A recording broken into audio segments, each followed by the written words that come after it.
Mengutip dari laman mandiri.go.id, aktivis lingkungan mengalami kriminalisasi setelah memprotes kerusakan akibat penambangan nikel yang berlangsung di Sulawesi Tengah dan Tenggara. Bahkan masyarakat setempat dan LSMK mengklaim bahwa tindakan tersebut sangat merugikan baik dari segi lingkungan maupun dari segi sosial, terutama bagi para perempuan. Polisi mengajukan keluhan kepada Komnas HAM dan Komnas Perempuan. Mereka meminta perlindungan dan penyelidikan terhadap pelanggaran yang dialami warga. Mereka menilai negara lalai melindungi hak-hak masyarakat yang terdampak oleh kegiatan tambang.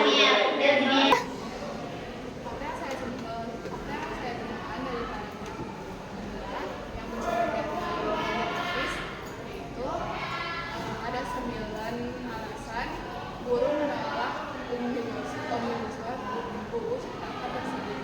Yang pertama, karena upah minimum yang kembali pada konsep upah murah.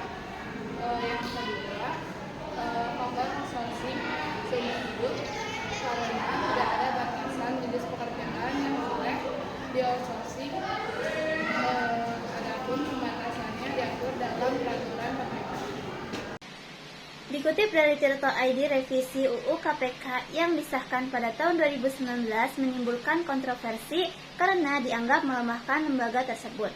Beberapa perubahan signifikan termasuk pembentukan Dewan Pengawas yang berwenang memberikan izin penyadapan, serta adanya aturan penghentian penyidikan jika tidak selesai dalam 2 tahun.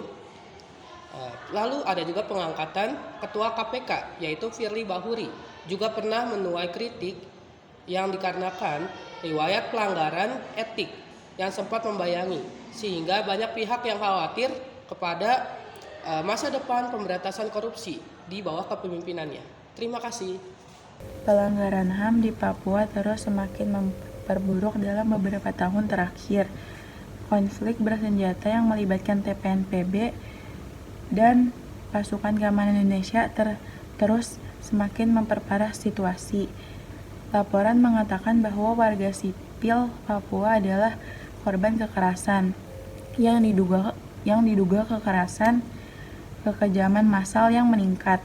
Selain itu, perdagangan senjata ilegal terus memicu konflik karena bersangkutan dengan beberapa oknum, yaitu polisi dan oknum militer.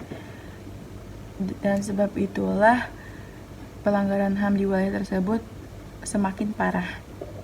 Dikutip dari Human Rights Monitor, pelanggaran HAM di Papua terus memburuk dalam beberapa tahun terakhir.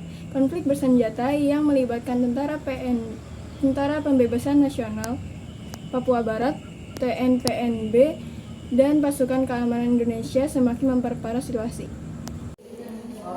Dikutip dari tempo.com, penerapan uang kuliah tunggal atau UKT di Indonesia menjadi sumber kontroversi bagi kalangan mahasiswa. Banyak yang mengeluhkan bahwa biaya UKT di Indonesia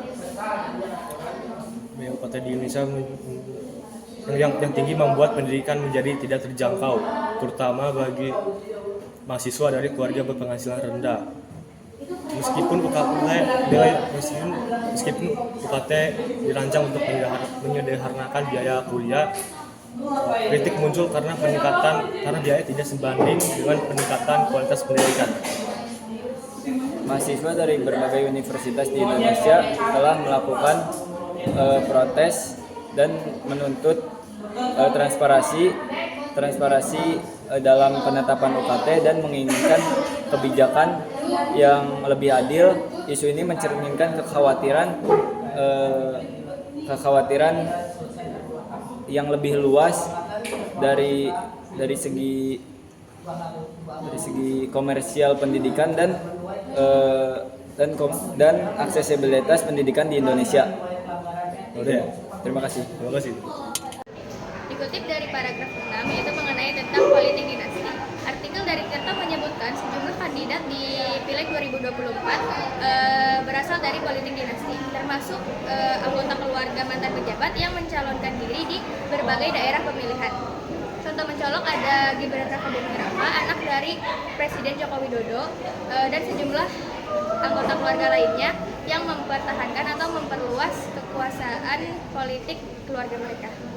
Fenomena ini membuat kekhawatiran akan dominasi di kekuasaan politik di Indonesia. Paragraf ke-7 dari sumber ekonomibisnis.com. Utang pemerintah Indonesia mengalami lonjakan signifikan selama 10 tahun terakhir, meningkat lebih dari 3 kali lipat pada Juli tahun 2024. Total utang mencapai 8.502,69 triliun dan naik dari Rp 2.530 triliun pada tahun 2014. Sebagian besar utang ini berasal dari dalam negeri. Dengan 70,96% dalam bentuk surat berharga negara. Meskipun rasio utang terhadap PDB tetap di bawah batas aman 60%, pembayaran utang selama pemerintahan Jokowi mencapai rata-rata Rp 742,5 triliun per tahun, jauh lebih tinggi dibandingkan era sebelumnya. Paragraf ke-7 dari sumber ekonomibisnis.com.